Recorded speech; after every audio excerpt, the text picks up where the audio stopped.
بسم اللہ الرحمن الرحیم۔ محترم ناظرین السلام علیکم۔ اہل سرسار کی ایک قوم جسے قوم سبا بھی کہا جاتا ہے، اللہ تعالیٰ کی بے شمار نعمتوں کے اندر زندگی گزار رہی تھی۔ یہ قوم ایک عظیم تہذیب و تمدن کی مالک تھی۔ حضرت داؤد علیہ السلام اور حضرت سلیمان علیہ السلام کی باعزت حکومتوں کے بعد ان کی حکومت زبان و زد خاص و عام تھی۔ کہا جاتا ہے کہ یہ لوگ گندم کے مغز سے آٹا پیس کر روٹیاں پکایا کرتے تھے، لیکن اس قدر اسراف کرنے والے اور ناقدرے لوگ تھے کہ انہی روٹیوں کے ساتھ بچوں کا پخانہ صاف کیا کرتے تھے۔ ان آلودہ روٹیوں کو اکٹھا کر کر کے ایک پہاڑ بن گیا تھا۔ ایک صالح شخص نے وہاں سے گزرتے ہوئے ایک عورت کو دیکھا جو روٹی کے ساتھ بچے کے پخانے کے مقام کو صاف کر رہی تھی۔ اس شخص نے عورت کو کہا، تیرے اوپر افسوس، خدا سے ڈر، کہیں یہ نہ ہو کہ خدا تیرے اوپر اپنا غضب ڈھائے اور تجھ سے اپنی نعمت چھین لے۔ اس عورت نے اس شخص کا مذاق اڑایا اور مغرورانہ انداز میں کہا، جاؤ جاؤ، گویا کہ مجھے بھوک سے ڈرا رہے ہو۔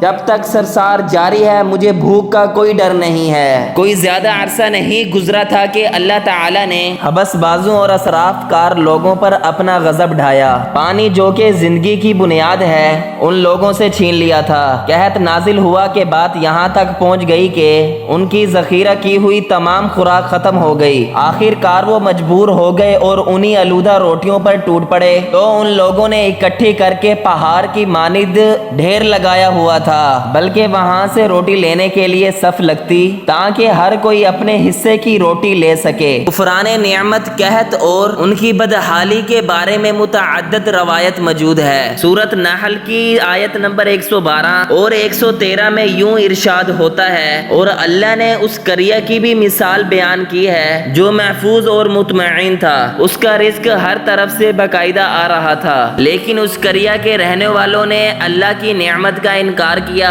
تو خدا نے انہیں بھوک اور پیاس کا مزہ چکھایا، صرف ان کے وہ اعمال کی بنا پر جو وہ انجام دے رہے تھے۔ تو پھر یقیناً ان کے پاس رسول آیا تو انہوں نے ان کی تخویف کر دی، تو پھر ان تک عذاب آن پہنچا کہ وہ سب ظلم کرنے والے تھے۔ اسی قوم سبا کے بارے میں ایک اور واقعہ بیان ہوتا ہے۔ تو انہوں نے اپنے زراعت کو بہتر طور پر کاشت کرنے کے لیے پانی ذخیرہ کرنے کی خاطر بلک کے دو پہاڑوں کے درمیان ایک بہت بڑا معارب بند تعمیر کیا ہوا تھا۔ سوراخ اور دوسرے پہاڑوں سے گزرا ہوا پانی وافر مقدار میں جمع ہوا کرتا تھا۔ قوم سبا نے اس پانی کو صحیح طور پر استفادہ کرتے ہوئے وسیع و عریض اور بہت سے خوبصورت باغات لگائے اور کھیتی باڑی کو رونق بخشی۔ ان باغات کے درختوں کی شاخیں اس قدر پھلوں سے لدی ہوئی ہوتی تھی کہ کہتے ہیں کہ کوئی شخص اپنے سر پر ٹوکری رکھ کر اس کے نیچے سے گزرتا تو پھل خود بخود اس ٹوکری میں گرنا شروع ہو جاتے اور ٹوکری ان تازہ پھلوں سے بھر جایا کرتی تھی۔ اس قوم کے بہت سارے دیہات اور قریے تھے جو بہت آباد اور آپس میں جڑے ہوئے تھے، لیکن نعمتوں کی کثرت نے انہیں شکر کرنے کے بجائے سرمست اور غافل کر دیا تھا، یہاں تک کہ ان کے درمیان بہت بڑا طبقاتی نظام وجود میں آ چکا تھا۔ ان میں سے صاحب اقتداء لوگوں نے کمزوروں اور ضعیفوں کا خون چوسنا شروع کر رکھا تھا، یہاں تک کہ ان لوگوں نے خدا سے ایک احمقانہ التماس کیا جس کا ذکر سورۃ سبا آیت نمبر 19 میں ملتا ہے۔ انہوں نے کہا، خدایا ہمارے سفروں کے درمیان فاصلہ زیادہ کر دے۔ انہوں نے اللہ تعالی سے یہ التماس اس لیے کیا کہ تاکہ غریبوں بے نوا لوگ عمرہ ثروت مندوں کے مروا سفر نہ کر سکیں۔ ان کی خواہش یہ تھی کہ آبادیوں کے درمیان خشکی ہو اور فاصلہ بہت زیادہ ہو تاکہ تہندست اور عام آمدنی والے لوگ ان کی طرح سفر نہ کر سکیں۔ اللہ تعالی نے ان مغرور پیٹ کے پجاریوں پر اپنا غضب نازل کیا۔